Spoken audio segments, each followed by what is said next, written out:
Chapter 2. Sketch of Experience. From December 19, 1866 to April 25, 1867. Having become fully satisfied that my husband would not recover from his protracted sickness while remaining inactive, and that the time had fully come for me to go forth and bear my testimony to the people, I decided, contrary to the judgment and advice of the church at Battle Creek, of which we were members at that time, to venture a tour in northern Michigan, with my husband in his extremely feeble condition, in the severest cold of winter.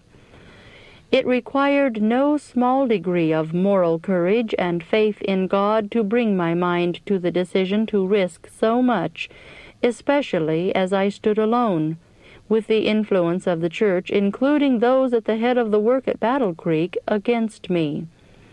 But I knew that I had a work to do, and it seemed to me that Satan was determined to keep me from it. I had waited long for our captivity to be turned, and feared that precious souls would be lost if I remained longer from the work. To remain longer from the field seemed to me worse than death, and should we move out, we could but perish. So on the 19th of December, 1866, we left Battle Creek in a snowstorm for Wright, Ottawa County, Michigan. My husband stood the long and severe journey of 90 miles much better than I feared, and seemed quite as well when we reached our old home at Brother Root's as when we left Battle Creek. We were kindly received by this dear family, and as tenderly cared for as Christian parents can care for invalid children. We found this church in a very low condition. With a large portion of its members, the seeds of disunion and dissatisfaction with one another were taking deep root, and a worldly spirit was taking possession of them.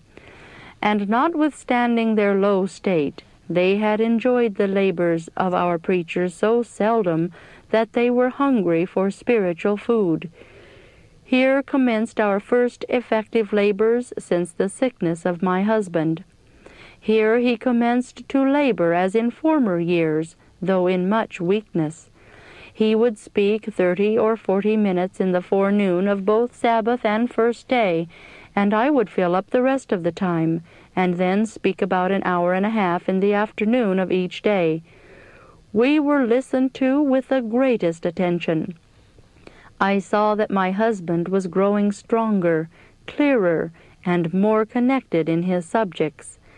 And when on one occasion he spoke 1 hour with clearness and power, with the burden of the work upon him as when he used to speak, my feelings of gratitude were beyond expression.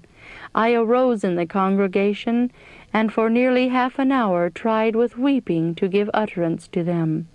The congregation felt deeply. I felt assured that this was the dawn of better days for us. We remained with this people 6 weeks. I spoke to them 25 times, and my husband 12 times. As our labors with this church progressed, individual cases began to open before me, and I commenced to write out testimonies for them, amounting in all to 100 pages. Then commenced labor for these persons as they came to Brother Root's, where we were stopping, and with some of them at their homes, but more especially in meetings at the house of worship. In this kind of labor I found that my husband was a great help. His long experience in this kind of work, as he had labored with me in the past, had qualified him for it, and now that he entered upon it again, he seemed to manifest all that clearness of thought, good judgment, and faithfulness in dealing with the erring of former days. In fact, no other 2 of our ministers could have rendered me the assistance that he did. A great and good work was done for this dear people. Wrongs were freely and fully confessed, union was restored, and the blessing of God rested down upon the work. My husband labored to bring up the systematic benevolence of the church to the figures which should be adopted in all our churches, and his efforts resulted in raising the amount to be paid into the treasury annually by that church about $300. Those in the church who had been in trial about some of my testimonies, especially respecting the dress question, became fully settled on hearing the matter explained. The health and the dress reform were adopted, and a large amount was raised for the Health Institute.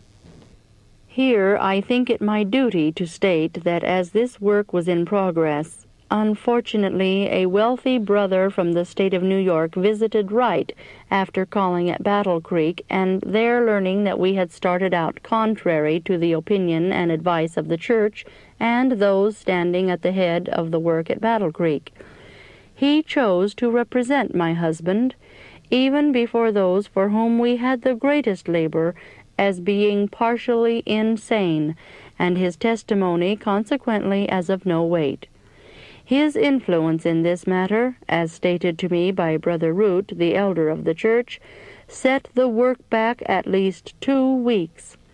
I state this, that unconsecrated persons may beware how they in their blind, unfeeling state cast an influence in an hour which may take the worn servants of the Lord weeks to counteract. We were laboring for persons of wealth, and Satan saw that this wealthy brother was just the man for him to use. May the Lord bring him where he can see, and in humility of mind confess his wrong.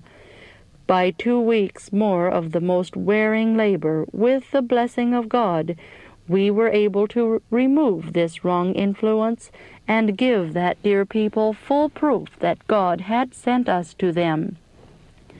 As a further result of our labors, 7 were soon after baptized by Brother Wagoner, and 2 in July by my husband at the time of our second visit to that church. The brother from New York returned with his wife and daughter to Battle Creek, not in a state of mind to give a correct report of the good work at Wright or to help the feelings of the church at Battle Creek. As facts have since come to light, it appears that he injured the church, and the church injured him in their mutual enjoyment from house to house in taking the most unfavorable views of our course and making it the theme of conversation. About the time this cruel work was going on, I had the following dream. I was visiting Battle Creek in company with a person of commanding manner and dignified deportment. In my dream, I was passing around to the houses of our brethren. As we were about to enter, we heard voices engaged in earnest conversation. The name of my husband was frequently mentioned, and I was grieved and astonished to hear those who had professed to be our firmest friends relating scenes and incidents which had occurred during the severe affliction of my husband, when his mental and physical powers were palsied to a great degree. I was grieved to hear the voice of the professed brother from New York before mentioned, relating in an earnest manner, and in an exaggerated light, incidents of which those at Battle Creek were ignorant, while our friends in Battle Creek in their turn related that which they knew. I became faint and sick at heart, and in my dream came near falling, when the hand of my attendant supported me, and he said, "You must listen. You must know this, even if it is hard to bear." At the several houses we approached, the same subject was the theme of conversation. It was their present truth. Said I, "Oh, I did not know this. I was ignorant that such feelings existed in the hearts of those whom we have regarded as our friends in prosperity, and our fast friends in suffering, affliction, and adversity. Would I had never known this. We have accounted these our very best and truest friends." The person with me repeated these words, If they would only engage as readily and with as much earnestness and zeal in conversation upon their Redeemer, dwelling upon His matchless charms, His disinterested benevolence, and His merciful forgiveness, His pitiful tenderness to the suffering, His forbearance and inexpressible love, how much more precious and valuable would be the fruits. I then said, I am grieved. My husband has not spared himself to save souls. He stood under the burdens until they crushed him. He was prostrated, broken physically and mentally. And now to gather up words and acts and use them to destroy his influence, after God has put His hand under him to raise him up that his voice may be heard, this is cruel and wicked, said the person who accompanied me. The conversation where Christ and the characteristics of His life are the themes dwelt upon will refresh the spirit, and the fruit will be unto holiness and everlasting life. He then quoted these words, Whatsoever things are true, whatsoever things are honest, whatsoever things are just, whatsoever things are pure, whatsoever things are lovely, whatsoever things are of good report, if there be any virtue, and if there be any praise, think on these things. These words so impressed me that I spoke upon them the next Sabbath. My labors in rite were very wearing. I had much care of my husband by day, and sometimes in the night.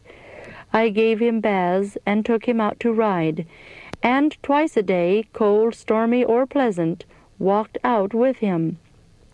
I used the pen while he dictated his reports for the review, and also wrote many letters in addition to the many pages of personal testimonies, and most of number 11, besides visiting and speaking as often and as long and earnestly as I did.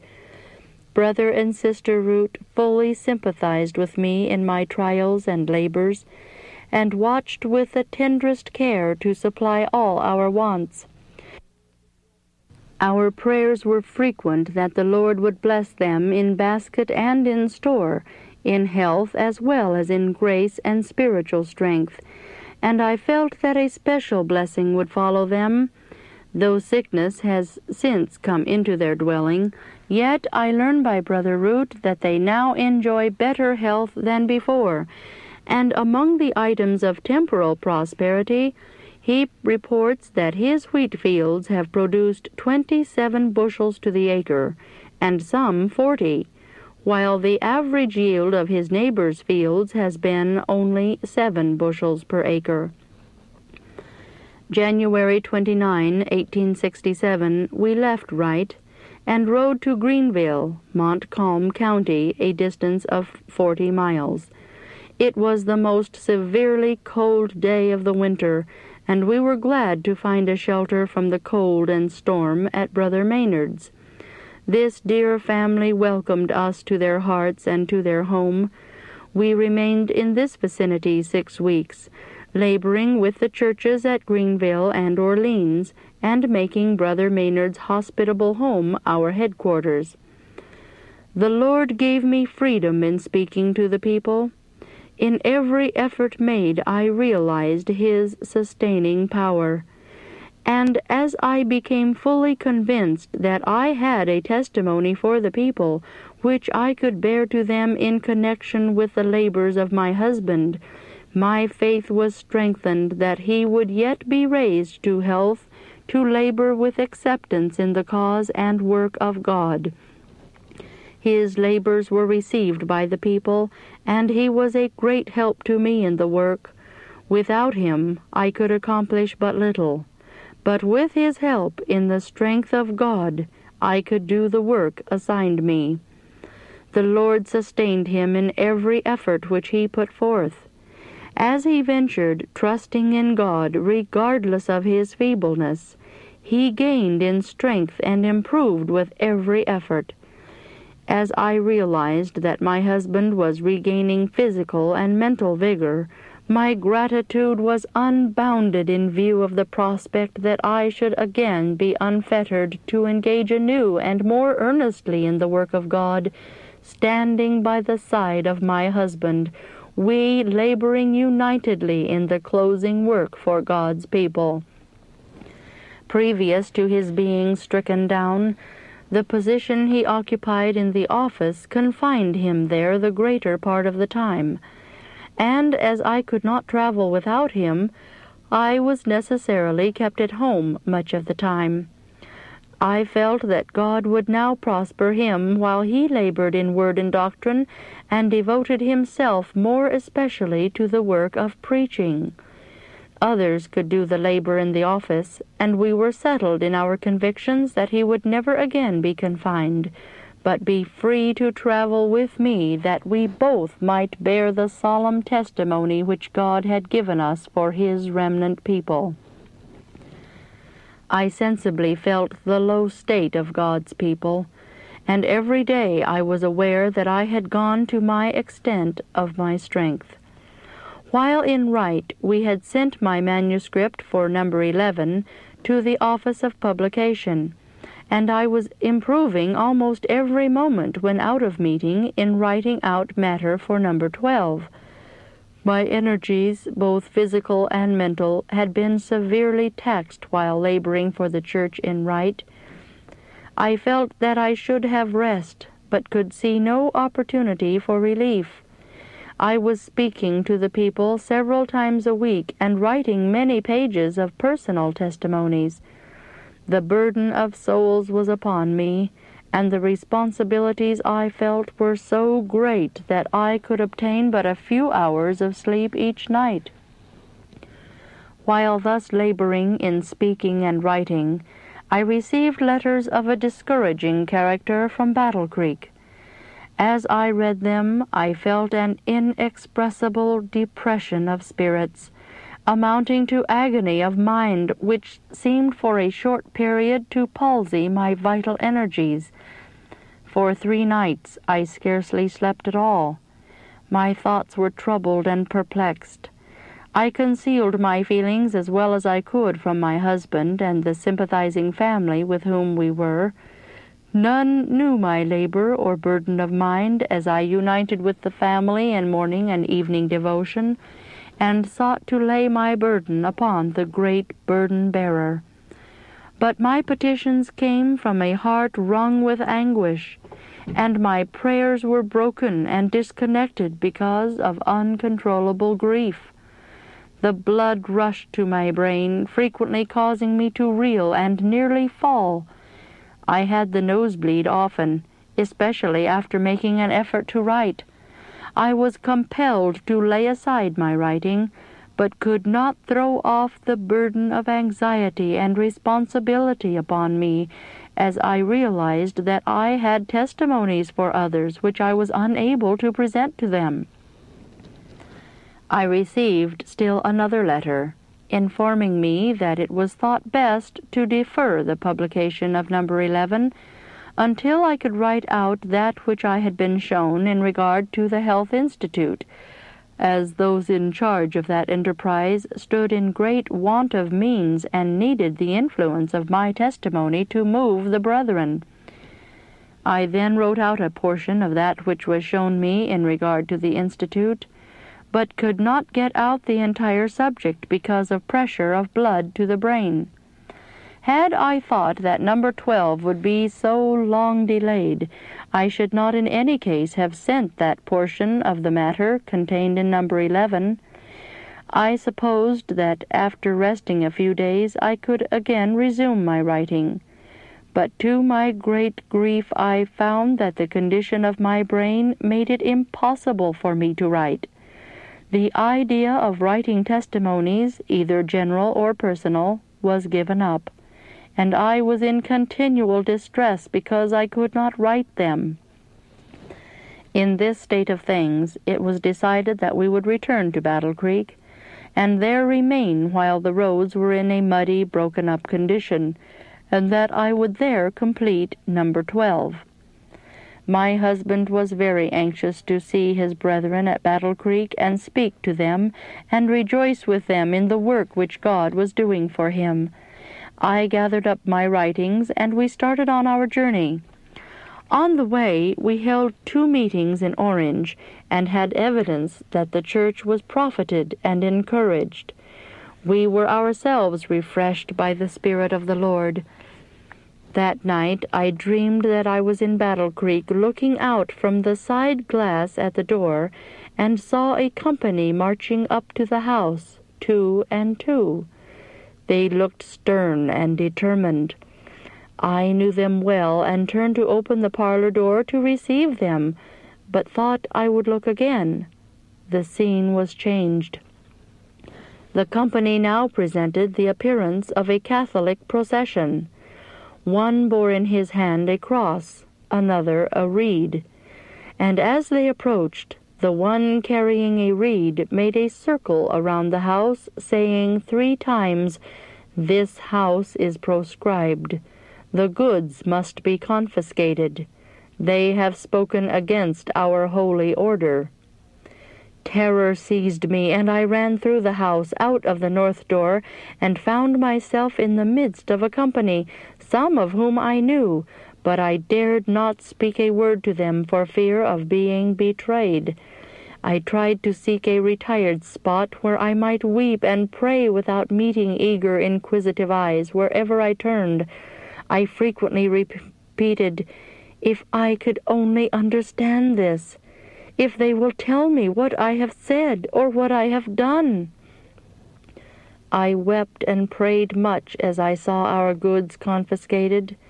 I tried to read sympathy or pity for me in the looks of those around me, and marked the countenances of several whom I thought would speak to me and comfort me, if they did not fear that they would be observed by others. I made one attempt to escape from the crowd, but seeing that I was watched, I concealed my intentions. I commenced weeping aloud, and saying, "If they would only tell me what I have done or what I have said!" My husband, who was sleeping in a bed in the same room, heard me weeping aloud and awoke me. My pillow was wet with tears, and a sad depression of spirits was upon me.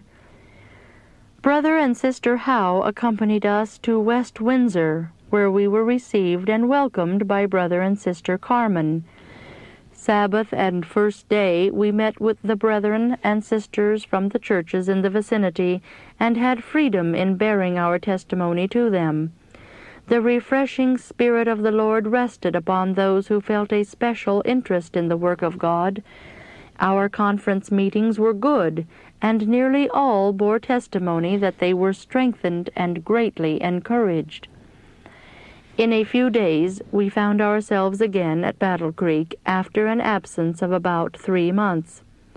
On the Sabbath, March 16, my husband delivered before the church the sermon on sanctification, phonographically reported by the editor of the Review and published in Volume 29, Number 18. He also spoke with clearness in the afternoon, and on first day forenoon. I bore my testimony with usual freedom. Sabbath, the 23rd, we spoke with freedom to the church in Newton, and labored with the church at Convis the following Sabbath and first day. We designed to return north and went 30 miles, but were obliged to turn back on account of the condition of the roads. My husband was terribly disappointed at the cold reception which he met at Battle Creek, and I also was grieved. We decided that we could not bear our testimony to this church till they gave better evidence that they wished our services, and concluded to labor in Convis and Monterey till the roads should improve. The 2 following Sabbaths we spent at Convis, and have proof that a good work was done, as the best of fruits are now seen. I came home to Battle Creek like a weary child who needed comforting words and encouragement. It is painful for me here to state that we were received with great coldness by our brethren, from whom 3 months before I had parted in perfect union, excepting on the point of our leaving home. The first night spent in Battle Creek, I dreamed that I had been laboring very hard, and had been traveling for the purpose of attending a large meeting, and that I was very weary. Sisters were arranging my hair and adjusting my dress, and I fell asleep. When I awoke, I was astonished and indignant to find that my garments had been removed, and there had been placed upon me old rags, pieces of bed quilts knotted and sewn together. Said I, "What have you done to me? Who has done this shameful work of removing my garments and replacing them with beggars' rags?" I tore off the rags and threw them from me. I was grieved, and with anguish cried out, "Bring me back my garments which I have worn for 23 years, and have not disgraced in a single instant. Unless you give me back my garments, I shall appeal to the people, who will contribute and return me my own garments which I have worn 23 years. I have seen the fulfillment of this dream. At Battle Creek we met reports which had been put in circulation to injure us, but which had no foundation in truth. Letters had been written by some making a temporary stay at the Health Institute, and by others living in Battle Creek, to churches in Michigan and other states expressing fears, doubts, and insinuations in regard to us. I was filled with grief as I listened to a charge from a fellow laborer whom I had respected, that they were hearing from every quarter things which I had spoken against the church at Battle Creek. I was so grieved that I knew not what to say. We found a strong accusing spirit against us. As we became fully convinced of the existing feelings, we felt homesick. We were so disappointed and distressed that I told 2 of our leading brethren that I did not feel at home, as we met distrust and positive coldness instead of welcome and encouragement, and that I had yet to learn that this was the course to pursue toward those who had broken down among them by overexertion and devotion to the work of God. I then said that we thought we should move from Battle Creek and seek a more retired home. Grieved in spirit beyond measure, I remained at home, dreading to go anywhere among the church for fear of being wounded. Finally, as no one made an effort to relieve my feelings, I felt it to be my duty to call together a number of experienced brethren and sisters and meet the reports which were circulating in regard to us. Weighed down and depressed, even to anguish, I met the charges against me, giving a recital of my journey east 1 year since, and the painful circumstances attending that journey. I appealed to those present to judge whether my connection with the work and cause of God would lead me to speak lightly of the church at Battle Creek, from whom I had not the slightest alienation of feeling. Was not my interest in the cause and work of God as great as it was possible for theirs to be? My whole experience and life were interwoven with it. I had no separate interest aside from the work. I had invested everything in this cause, and had considered no sacrifice too great for me to make in order to advance it. I had not allowed affection for my loved babes to hold me back from performing my duty as God required it in His cause. Maternal love throbbed just as strongly in my heart as in the heart of any mother that lived. Yet I had separated from my nursing children and allowed another to act the part of mother to them. I had given unmistakable evidences of my interest in and devotion to the cause of God. I have shown by my works how dear it was to me. Could any produce stronger proof than myself? Were they zealous in the cause of truth? I more. Were they devoted to it? I could prove greater devotion than anyone living engaged in the work. Had they suffered for the truth's sake? I more. I had not counted my life dear unto me. I had not shunned reproach, suffering, or hardships. When friends and relatives had despaired of my life because disease was preying upon me, I had been borne in my husband's arms to the boat or cars. At one time, after traveling until midnight, we found ourselves in the city of Boston without means. On 2 or 3 occasions, we walked by faith 7 miles. We traveled as far as my strength would allow, and then knelt on the ground and prayed for strength to proceed. Strength was given, and we were enabled to labor earnestly for the good of souls. We allowed no obstacle to deter us from duty or separate us from the work. The spirit manifested in this meeting distressed me greatly. I returned home still burdened, as those present made no effort to relieve me by acknowledging that they were convinced that they had misjudged me, and that their suspicions and accusations against me were unjust. They could not condemn me, neither did they make any effort to relieve me.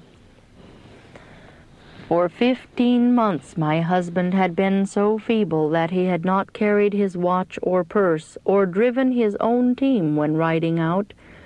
But with the present year he had taken his watch and purse, the latter empty in consequence of our great expenses, and had driven his own team. He had, during his sickness, refused at different times to accept money from his brethren to the amount of nearly $1,000, telling them that when he was in want, he would let them know it. We were at last brought to want. My husband felt it his duty, before becoming dependent, to first sell what we could spare. He had some few things at the office, and scattered among the brethren in Battle Creek, of little value, which he collected and sold. We disposed of nearly $150 worth of furniture. My husband tried to sell our sofa for the meeting house, offering to give $10 of its value, but could not. At this time, our only and very valuable cow died. My husband then, for the first time, felt that he could receive help, and addressed a note to a brother stating that if the church would esteem it a pleasure to make up the loss of the cow, they might do so. But nothing was done about it, only to charge my husband with being insane on the subject of money. The brethren knew him well enough to know that he would never ask for help unless driven to it by stern necessity, and now that he had done it, judge of his feelings and mine when no notice was taken of the matter, only to use it to wound us in our want and deep affliction.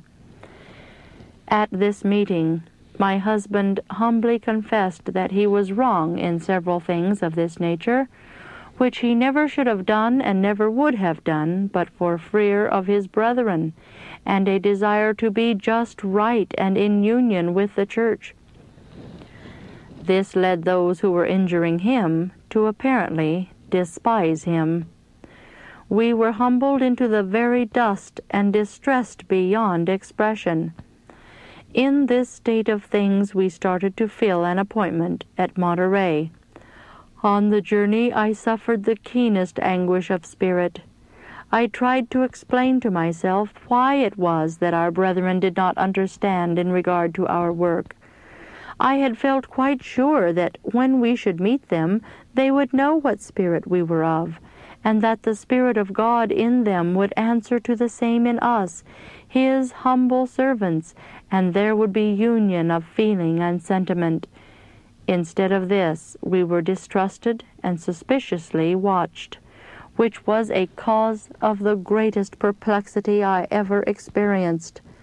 As I was thus thinking, a portion of the vision given me at Rochester, December 25, 1865, came like a flash of lightning to my mind, and I immediately related it to my husband.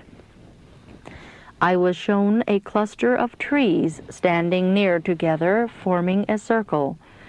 Running up over these trees was a vine which covered them at the top and rested upon them, forming an arbor. Soon I saw the trees swaying to and fro as though moved by a powerful wind. One branch after another of the vine was shaken from its support until the vine was shaken loose from the trees, except for a few tendrils which were left clinging to the lower branches. A person then came up and severed the remaining clinging tendrils of the vine, and it lay prostrated upon the earth. The distress and anguish of my mind as I saw the vine lying upon the ground was beyond description. Many passed and looked pityingly upon it, and I waited anxiously for a friendly hand to raise it, but no help was offered. I inquired why no hand raised the vine. Presently I saw an angel come to the apparently deserted vine. He spread out his arms and placed them beneath the vine and raised it so that it stood upright, saying, "Stand toward heaven, and let thy tendrils entwine about God. Thou art shaken from human support. Thou canst stand in the strength of God and flourish without it. Lean upon God alone, and thou shalt never lean in vain or be shaken therefrom." I felt inexpressible relief, amounting to joy as I saw the neglected vine cared for. I turned to the angel and inquired what these things meant. Said he, "Thou art this vine. All this thou wilt experience, and then, when these things occur, thou shalt fully understand the figure of the vine. God will be to thee a present help in time of trouble." From this time I was settled as to my duty, and never more free in bearing my testimony to the people. If I ever felt the arm of the Lord holding me up, it was at that meeting. My husband was also free and clear in his preaching, and the testimony of all was, "We have had an excellent meeting." After we returned from Monterey, I felt it my duty to call another meeting, as my brethren made no effort to relieve my feelings. I decided to move forward in the strength of God, and again express my feelings and free myself from the suspicions and reports circulated to our injury. I bore my testimony and related things which had been shown me in the past history of some present, warning them of their dangers and reproving their wrong course of action. I stated that I had been placed in most disagreeable positions. When families and individuals were brought before me in vision, it was frequently the case that what was shown me in relation to them was of a private nature, reproving secret sins. I have labored with some for months in regard to wrongs of which others knew nothing. As my brethren see these persons sad and hear them express doubts in regard to their acceptance with God, also feelings of despondency, they have cast censure upon me, as though I were to blame for their being in trial. Those who thus censured me were entirely ignorant of what they were talking about. I protested against persons sitting as inquisitors upon my course of action. It has been the disagreeable work assigned me to reprove private sins. Were I, in order to prevent suspicions and jealousy, to give a full explanation of my course, and make public that which should be kept private, I should sin against God and wrong the individuals. I have to keep private reproofs of private wrongs to myself, locked in my own breast. Let others judge as they may. I will never betray the confidence reposed in me by the erring and repentant, or reveal to others that which should only be brought before the ones that are guilty. I told these assembled that they must take their hands off and leave me free to act in the fear of God. I left the meeting relieved of a heavy burden.